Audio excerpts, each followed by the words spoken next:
దేవుడు మన జీవితాలలో ఆలస్యం చేస్తున్నాడు ఎందుకు అన్న ప్రశ్న మీకు ఎప్పుడైనా కలిగిందా?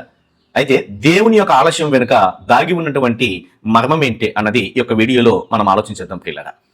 ప్రతి వ్యక్తి జీవితంలో తను ప్రార్థన చేస్తారు, కొన్ని ఎదురు చూస్తారు, అలాగే కొన్ని తమ జీవితాల్లో జరగాలని ఆశపడుతుంటారు. కానీ దేవుని సమయం ఒకటి ఉంది అన్న సంగతి చాలా మంది దాన్ని గుర్తించలేరు.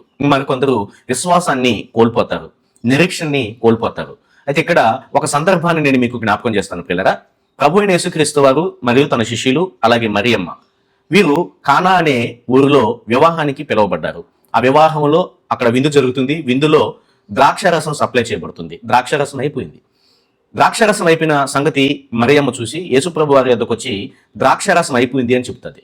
వెంటనే ప్రభు అయిన యేసుక్రీస్తు వారు తన తల్లితో, అమ్మ నాతో నీకేం పని, నా సమయం ఇంకనూ రాలేదని చెప్తాడు. అలాగే ఆమె వెళుతూ ఆయన మీతో చెప్పునది చేయుడి అని చెప్తుంది.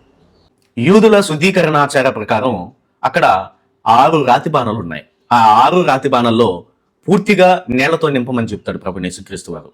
ఆ తర్వాత ఆ రాతి బాణంలో నింపబడ్డటువంటి నీళ్ళని తీసుకుని వెళ్ళి ఆ పెండ్లి విందు చేసేటువంటి యజమానుడు ఎవరైతే ఉన్నారో ఆ యజమానునికి తీసుకుని వెళ్ళి ఇవ్వమంటాడు. రాతి బాణంలో నింపబడ్డటువంటి ఆ నీరే ద్రాక్షరసంగా మార్చబడింది. ఇక్కడ మనం గమనించాల్సిన విషయం ఏంటంటే ప్రియులారా, పేతురు రాసిన మొదటి పత్రికలో 5వ అధ్యాయాన్ని మనం గమనించగలిగితే, ఆయన మిమ్మల్ని గూర్చి చింతించుచున్నాడు గనుక మీ చింత యావత్తు ఆయన మీద వేయుడి. అలాగే తగిన కాలమందు ఆయన మిమ్మల్ని హెచ్చించినట్లు ఆయన బలిష్టమైన హస్తముల కింద దీన మనసుకులై ఉండుడి అని బైబిల్ గ్రంథం చెబుతుంది పిల్లరా. దేవునికంటూ ఒక సమయం ఉంటుంది. తగిన సమయంలో మన జీవితాల్లో ఏదైనా కార్యం చేయగలడు, అద్భుతాలు కూడా చేయగలడు.